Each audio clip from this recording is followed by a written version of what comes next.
नमस्कार दोस्तों, मैं दीपक शुक्ला आपका स्वागत करता हूं आपके अपने YouTube channel A to Z banking information पर।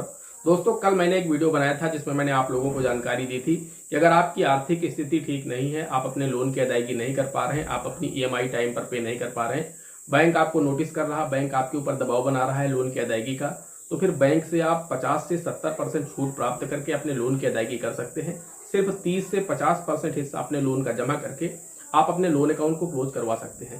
बैंकों की स्पेशल जो सेटलमेंट स्कीम होती है उसका लाभ लेकर के आप लोन में छूट प्राप्त करके आप अपने लोन खाते को बंद कर सकते हैं, यानी बैंकों से अपने लोन का सेटलमेंट कर सकते हैं। तो उसमें मेरे कई दोस्तों के कमेंट्स आए कि सर, अगर हम अपने लोन का सेटलमेंट करते हैं बैंक के साथ तो हमारी सिबिल पर इसका क्या असर पड़ेगा, हमारी सिबिल खराब तो नहीं होगी, साथ ही हमारा जो क्रेडिट स्कोर है वो कितना लो होगा, हमें कोई किसी दूसरे बैंक से लोन मिल पाएगा या नहीं मिल पाएगा, नहीं अगर हमें भविष्य में किसी लोन की आवश्यकता है तो हमें लोन मिलेगा या फिर नहीं मिलेगा। तो दोस्तों, आज की इस वीडियो में मैं आप लोगों को इन दोनों विषयों पर जानकारी देने वाले हैं कि अगर आप अपने लोन का सेटलमेंट करते हैं बैंक में तो आपकी सिबिल पर इसका क्या असर पड़ता है, किस तरह से अगर आपकी सिबिल में सेटल्ड लिख जाता है तो किस तरह से सेटल्ड लिखा रहने पर भी आप बैंक से लोन प्राप्त कर सकते हैं, उसकी भी जानकारी इस वीडियो में मैं आपको लास्ट में देने वाला हूँ। साथ ही इन दोनों विषयों पर भी जानकारी दूंगा कि आपको लोन मिल सकता है तो किस स्थिति में मिल सकता है, कैसे मिल सकता है, वहीं आपकी सिबिल पर इसका क्या असर पड़ता है। बस आप लोगों से एक छोटी सी रिक्वेस्ट है, अगर अभी तक आपने हमारे इस channel A to Z banking information को सब्सक्राइब नहीं किया है तो प्लीज इसे सब्सक्राइब कर लीजिएगा, साथ ही साथ बेल आइकन को जरूर प्रेस कर लीजिएगा ताकि जैसे हम इस तरह का कोई भी दूसरा वीडियो अपलोड करें तो उसका नोटिफिकेशन आपको सबसे पहले मिले। चलिए शुरू करते हैं। दोस्तों, सबसे पहले बात कर लेते हैं, अगर आप बैंक में लोन सेटलमेंट करते हैं तो उसका असर आपकी सिबिल पर क्या पड़ता है। तो दोस्तों, हम आपको बताना चाहते हैं, जैसे ही आप किसी भी बैंक में अपना लोन सेटल करते हैं उसका असर आपकी सिबिल पर यह पड़ता है कि आपका सिबिल स्कोर तो लो होता ही होता है, उसके साथ में आपकी सिबिल में सेटल्ड लिख करके आने लगता है।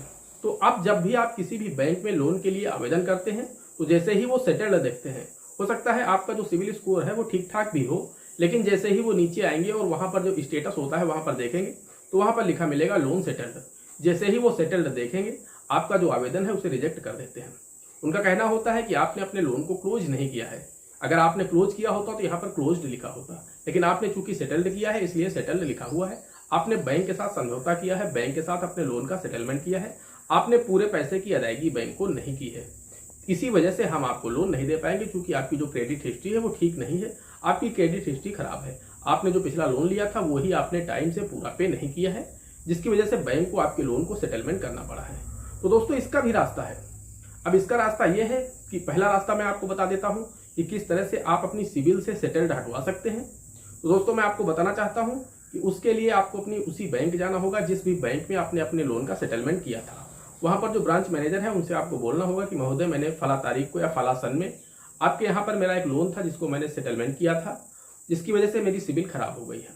अब मेरे पास पैसे हैं, तब मेरी स्थिति ठीक नहीं थी जिसकी वजह से मैंने लोन का सेटलमेंट किया था, और अब मैं अपने उस पूरे पैसे को अदा करना चाहता हूँ ब्याज समेत, जिसकी वजह से हमारा जो कि भविष्य में हमें कहीं से भी लोन मिल सके।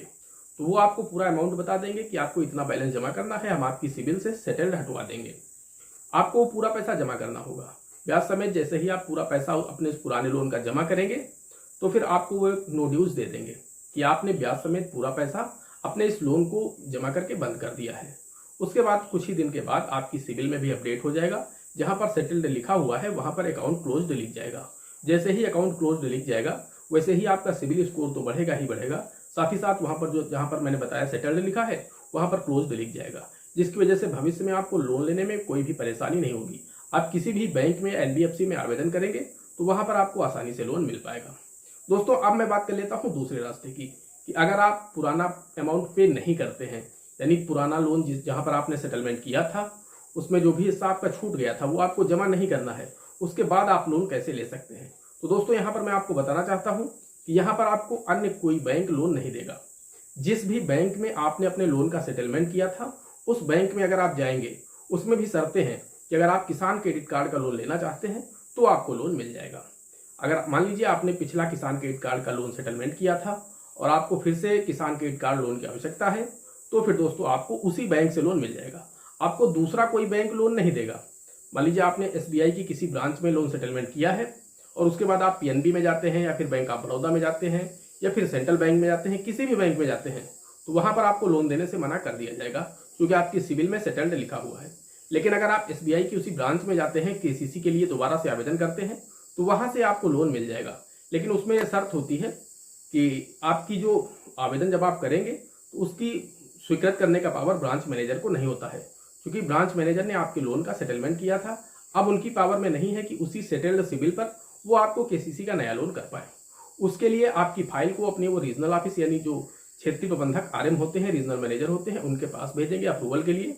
वहां पर आपकी फाइल जाएगी, वहां से वो अप्रूवल दे देंगे, क्योंकि उन्होंने आप उसी बैंक में आपने लोन सेटलमेंट किया है, इस वजह से वो अप्रूवल दे देंगे।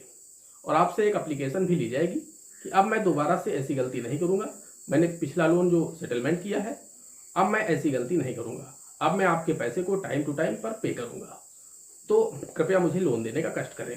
ऐसा एप्लीकेशन लिखवा करके आपसे एक आवेदन करवाया जाएगा और उसके बाद वो वहां से स्वीकृति दे देंगे, तो आपको केसीसी लोन मिल जाएगा।